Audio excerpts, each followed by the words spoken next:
Hello, everybody, and welcome to the Aggieville Alleycats podcast. We're come rain, shine, and anything in between. We're here to deliver to you the Kansas State sporting news you so love. I'm Ace Edwards, right alongside Connor Baltazar. And welcome to this week's weekly recap. Apologies for not doing one last week, or at least I was not a participant thereof. I was celebrating my birthday weekend and was otherwise indisposed, which gave me an excuse to not partake of the Arizona recap.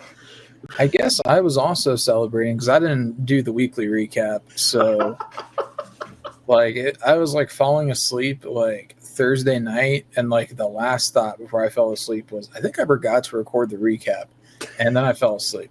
And luckily, pretty much nothing happened out of the ordinary, at least. So, pretty much, yeah. But we're just gonna briefly talk about golf, then move on to the volleycats, and then talk to you about the soccer cats. But for the golf cats, the men's team got first in their own invitational and then got 5th out of 14 in the Utah or the Wahale Invitational, obviously in Utah. So, decent start, winning your home meet. And then, Connor, I'll let you take the name of what they're doing next. Yep. From when this releases, the following Monday, they'll be up in Lincoln, Nebraska for something called a Get Her Done Invitational, GIT-R-Done. So, if you're in the Lincoln area, you can go watch something called a Get Her Done Invitational.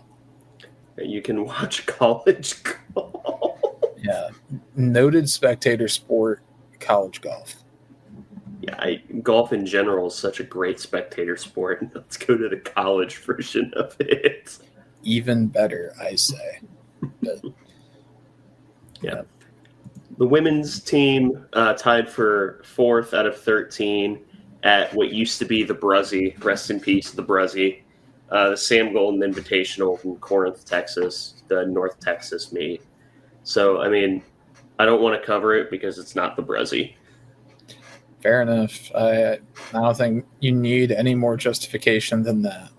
But, I don't know, a non-Carla Burnett golf team looking respectable, I guess that's good enough. Yeah, we'll take it. Now for the sports that no disrespect to golf, we actually watch. We can go talk about the volleycats. The first matchup we have to talk about is the Northern Colorado matchup, in which, actually, wait, I think I have that backwards.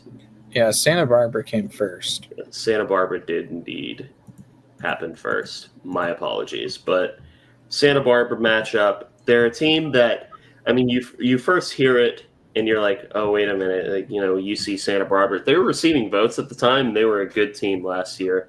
So, obviously, ideally, you don't want to get swept 3-0 by anyone. But I guess if you're going to get swept, a team receiving votes on their home court, fine. That's basically how I felt about how this happened. This is a pretty quality team. They're 6-3 on the year as of now, and all 3 of their losses have been 5 sets, and 2 of them to top 25 teams. So this is a really good team that K-State lost to. They just don't have name recognition.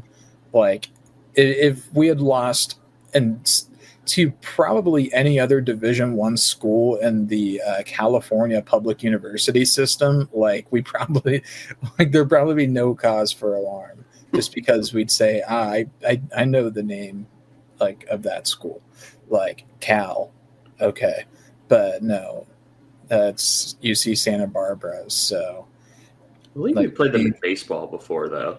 I think we probably have. Well, we definitely did UC Irvine because we played we played them a ton a couple of years. But no, UC Santa Barbara is a good volleyball club. And just back in 2023, they went 27-5 and went 17-1 in the Big West.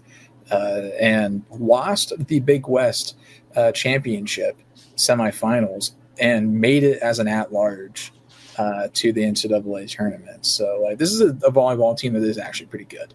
Yeah. So, and another notable thing from this match is that Jordan Williams got hurt like super early, like and like the very beginning of the first set. She got injured, and she has been like top 5 in the nation in hitting percentage to start the year. So that probably caused a bit of a shakeup in the offensive strategy that we weren't necessarily prepared for. Yeah, and you can kind of tell that they stumbled out of the blocks 25-16, recovered a little bit in the second set 25-23, and then lost the last set 25-16 again. So big loss, adjusted, they adjusted back. So, I mean, and you look at the hitting percentages, obviously second set was the best. 182 is not really where you want to be. You're not going to win too many matches like that. But again, good team early in the season, just don't have name recognition. And I mean, the next game we came back and did the same thing to a different school. Yeah. UC Santa Barbara, if you're going to take any concern from that match, it'd have to be defensive. And Jordan Williams is a big part of that defense because we just really struggled to stop them because they hit 352 across all 3 sets on average. And that was pretty consistent from set to set. Like it was 344, 359, and 353. So that's like remarkably consistent. Normally get at least a little bit more fluctuation than that, but that's pretty good, all things considered. That and just defense, really. I mean, K-State got blocks in this one, like plenty of blocks. But when we weren't getting that front line stoppage, UC Santa Barbara was just hitting all over the place on us. And we saw that a lot last year. But this is the first time it's happened, and Jordan Williams got hurt, so I'm not ringing alarm bells yet. I would have liked to see a bit more of a fight, though, and I'm sure they would have too. But learning experience. Yeah, especially playing on the road. So, and then we turn around, do basically the same thing that was just done to us to Northern Colorado, blanking them 3-0. 25-21, 25-20, and then 25-21 again. This is much more where K-State wants to be, even though their hitting percentage was actually worse in this game than it was when they got swept. They hit a total of 171. They just didn't have that one abysmal set where they were like in the single-digit percentages. But, yeah, this is one of those games that neither side really seemed to win. Like want to win, I suppose. But, you know, you take sweeps as they come. You take victories as they come anyway. Yeah, it's a weird 3-0 for sure. And that really, like, K-State really did not hit well in this match. Better than Northern Colorado, but not by much. 178 to 155. That second set in particular was really bad. K-State hit 125. Colorado hit 056 in that set. So a pretty rough go of it there. The major difference for K-State, though, that helped them rise to the top. And normally this is a bit of a sore spot for K-State. Northern Colorado, 2 service aces, 9 errors. K-State still had those 9 errors, but they had 12 service aces in this match. K-State, one thing that goes back even to last year, they're really going for high risk, high reward on the service style. Last year, it burned them a lot, and that was pretty consistent. They really went away from that against UC Santa Barbara, just 1 ace and 2 errors. But this match, really going back to that high risk, high reward. And there's some really great servers on this team. Emerson Van Lannen. I was at the NC State match, and she played, I think, for the first time. And she has one of those serves that's like a sinker, almost, where they just hit it super hard and it has a ton of top spin. And it's like an impossibly like breaking serve where I look at it and I just don't know how people actually hit it. But people do. I just don't know how they manage it. But again, it falls in that high risk, high reward. I remember someone last year on an opposing team did that a lot, and they were really good at it. I think it might have been TCU. But Emerson Van Lanen going for that often. And she had 2 aces and 2 errors in this. And that, I guess, kind of speaks to K-State style in general. But, hitting 178, not great. Shaylee Myers, that was awesome in this game. 15 kills, 2 errors on 27 attempts, 481 hitting percentage. Shaylee Myers has been really fantastic. Like, I think she's had kind of one off night, and that's been about it. Like, other than that, she has been electric and has taken a huge step up, both in her production and just like eye test. Like, if you just watch her play, she just looks more athletic and better than she was last year. Like, last year, she didn't have the explosiveness that she does this year, but like she's like hanging in the air, like, and it's like noticeably better. So she took a major step this offseason and has been playing really well. I mean, she's consistently leading the team in kills. So, I mean, do you remember when it was like for 4 straight years we automatically knew who was going to be leading in kills for any time we won a match? Yeah, I do. And like, it's cool to have that dominant player for a long time, but you know, K-State volleyball has like kind of been kind of stuck in neutral for a while. And you notice it when you go to the matches because they have the banners that say, you know, NCAA tournament appearances, and through like the 2000s, there's a ton of them.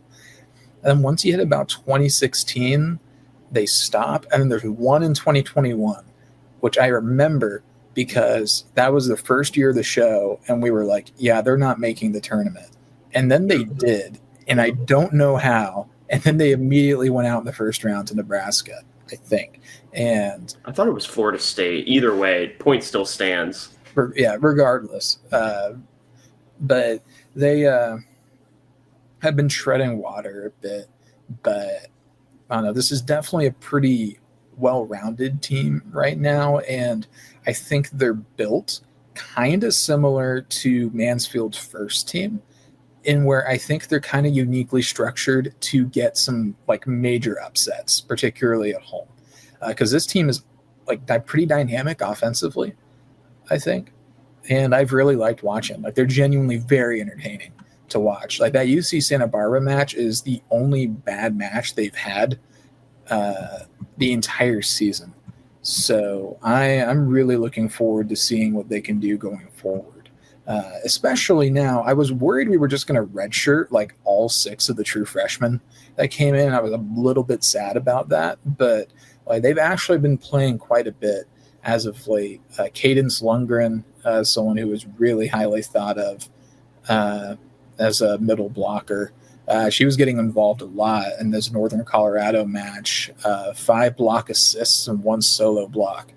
So already pretty busy. Ava LeGrand was good in this match too. But Kaylee Pond, I mean, she's like kind of supplanted Simone Sims as like one of our top defensive options. She's like in like week 3 or 4 of playing college volleyball. Like, I mean, she was Virginia Gatorade Player of the Year for a reason. Like she's a really good player. But man, there's some exciting young talent on this team, while also still some really key veterans. But I don't know. This team's a lot of fun to watch. I've kind of missed, honestly, going to go watch them because last year I didn't see them as much as I wanted to. But this year I'm hopefully going to be able to go a little bit more. Yeah. Unfortunately, you're going to have to wait another week because this weekend they are going to be in North Carolina, specifically Chapel Hill, to go up against number 25 UNC, and then East Carolina. The UNC game is going to be on ESPN Plus. The East Carolina game, you might just have to get smaller vision, which, yeah, it is the bye week, so yeah, it will probably be smaller vision. Yeah, I've noticed a lot of these early season tournaments, that's how they go. The host school broadcasts their own game. Sometimes for baseball, they will broadcast the other games. Volleyball, they just do not care. Your game might as well not exist. You're lucky they turned the lights on. Like that's kind of how it goes, I think. Because K-State did the same thing when Nevada and NC State faced off, I think. Like, they did not set up the cameras. So, and I don't blame them either. They like save some costs there, but no, yeah, you'll just have to follow the live stats for that. Yeah. But that's it for the volleycats. Now we can talk about the soccer cats, who unfortunately going to start off on a downer, where K-State did lose their first match of the year up against Nebraska. And Nebraska has, unfortunately, a pretty solid soccer team. And both of the goals for Nebraska came in the second half within, 5 minutes of each other, one in the 55th minute and one in the 59th. Both by the same person as well, Kama Carpenter. So we didn't get horrendously outshot either. I mean, 11-10, 4 on goal to 6 on goal, 4 saves each, 5 corner kicks each, only 1 offsides. The difference really is fouls. K-State doubled up Nebraska in terms of fouls, but I mean, even then, it was just got outplayed. It was bound to happen eventually. Yeah, this was a match that I really wanted to watch, but it was on Big Ten Network Plus, so I did not get to watch it. But I was still, it's unfortunate that they did lose, but yeah, like you said, it was bound to happen eventually. Like that, unfortunate again, but there's probably not going to be any unbeaten teams when it comes to the end of the year. Notably, a former soccer cat, Joe Sees, starting for Nebraska. And also notably, they have a Manhattan native on their roster, Reese Snowden. She did not play, I don't think, in this match, but she has played before. So, yeah, she played last year and had 4 goals in 15 games of 7 starts. And apparently, I think at one point actually started her career at K-State and left after early enrolling. So, shout out Mike Dabini for that, I guess. So, yeah, unfortunate loss, but I think what really gets you at this game is that, like you mentioned, both goals came in like a 5-minute stretch. So, I mean, what that says is like we collapsed for about 5 minutes, and otherwise we played them pretty well, pretty even in shots. Really like to see that. I mean, again, this is a team where a few years ago we lost to them like 5-1, and it was just a battering. So 2-0, not a good result, obviously, no moral victories, but definitely could have played them worse. Frustrated we couldn't come away with at least a point there, but come back stronger. We have watched them play this team worse. We've seen that happen. Precisely. Yeah. The next game for K-State was up against Colorado College, not to be confused with the University of Colorado Buffalo. Is it just UC or is it UC Buffalo? You're thinking of Boulder. The Buffaloes. I do that a lot though. Yeah. Like more than I should. I will say that they're in Buffalo and like catch myself like, no, that's just not true. That's a lie. That is a city in New York where they like to break tables, which is funny. But anyway, K-State ends up winning this 3-1, scoring 2 goals in the first half, 1 in the second. Both of the first half goals were on penalty kicks, actually, one in the 19th minute and the other in the 26th minute by Allison Marshall and Andrew Moeller.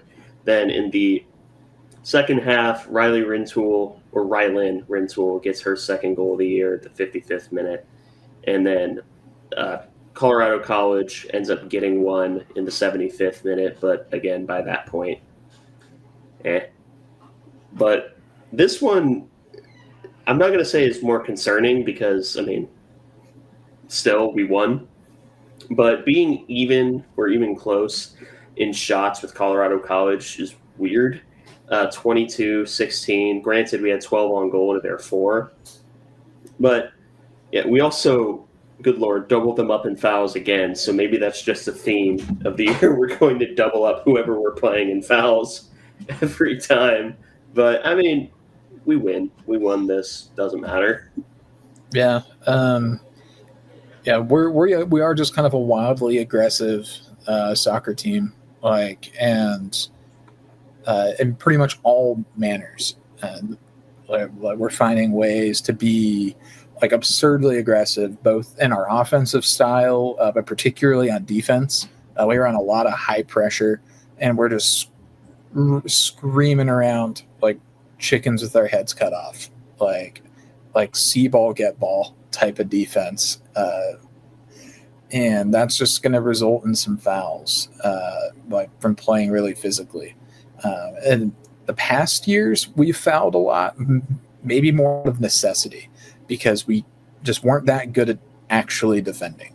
And so we just kind of had to do it so people wouldn't run past us. But this year, it's definitely been, we've been more on the dealing end in terms of physicality than the receiving end, which has been nice to see. A note on Colorado College, they are actually in the Mountain West for women's soccer, which I had no idea about that. But there you have it. The more you know. And they had an exhibition with UC Boulder back in early August, and that was a 2-0 win for Colorado. So, again, not a perfect transitive property, but like this, I was kind of with you in that I wanted to win by a bit more, but additional context kind of makes it a little bit more stomachable. Again, you still prefer to win every match, like 10-0, but it's like this is like not a bad squad at all that we played. And the first half in particular, we really did completely outplay them. Like it was just like not even close. And it was more shocking that we weren't like scoring more. And then one final note I'll say is Rylan Rintoul's goal in the second half was absolutely fantastic. It was like an on the run close to the goal, but at a really weird and difficult angle, to the point where like the chances of her like actually being able to like find like a makeable shot there were very slim, because she was way down by the end line and was just completely out of room. But it was a really impressive goal from Rintoul, and that was good to see. Yeah. I mean, I think that was posted pretty much all over the K-State soccer page as well. So, again, really, really good goal. And then to open conference play, K-State actually plays UC Boulder. I about called them the UC Buffalo again. If I went CU Buffaloes, technically that would work, but it's – but Colorado went into this one. They were 6-1-1. K-State ends up drawing with them on their home field, 0-0. So really entertaining game. 7 shots for K-State, 1 on goal. 14 for Colorado, 5 on goal. Obviously 5 saves for Colorado. Rare occasion where K-State did not get out fouled, 9-10 in favor of Colorado. I mean, it isn't. You don't look at a draw and really feel good no matter what. But, I mean, this is a good Colorado team at their home field, and we walk away with a draw to open up conference play. I think I would have killed someone if I cared about soccer to, like, an intense degree to have drawn with a school to open conference play years ago. So, like, me not having to do that, I never would have, for the record, character and fitness. If you're listening to this, which you might, Connor doesn't have to worry about that anymore. But Yeah, it's just nice that we didn't lose the conference opener. Is it sad that that's the bar? Yes, but nonetheless, that's fine. Yeah, I mean, this is a really quality Colorado team. They've been typically like at the very least kind of like in that fringe top 25 range. This year, they were showing RPI on the broadcast, and I think they had Colorado around 37. K-State, believe it or not, was 49th in RPI, which I cannot recall a time I've seen K-State that high in RPI. I'm not like saying it doesn't exist. I'm just saying I can't remember when that would have happened. But Colorado, after this match, they're 6-1-2, I believe. Mm-hmm. So pretty similar record as K-State, just they've played one additional game and they won it. But I mean, they were in the NCAA tournament back in 2023. And then last year they were there again and they won a game actually on the road in Athens, Georgia. So a really, really good team. And it's a team that beat us last year, and I believe they were ranked. But I mean, this is a team that, like, you go on the road. This is like a probably fringe, like edge of the fringe of top 25 school. Like most years past, like we're dropping this game, whether it's by 1 goal or by 5 goals. Like we probably aren't winning this. This year we went on the road and came away with a draw. That's definitely not the most satisfying result in the world, but it's a sign of progress, if nothing else. And Colorado really put the heat on in the second half. And I was happy that we stayed resilient and did not let them get in our heads because they were firing off a lot of shots, especially late in the second half. But that first half was pretty much dead even.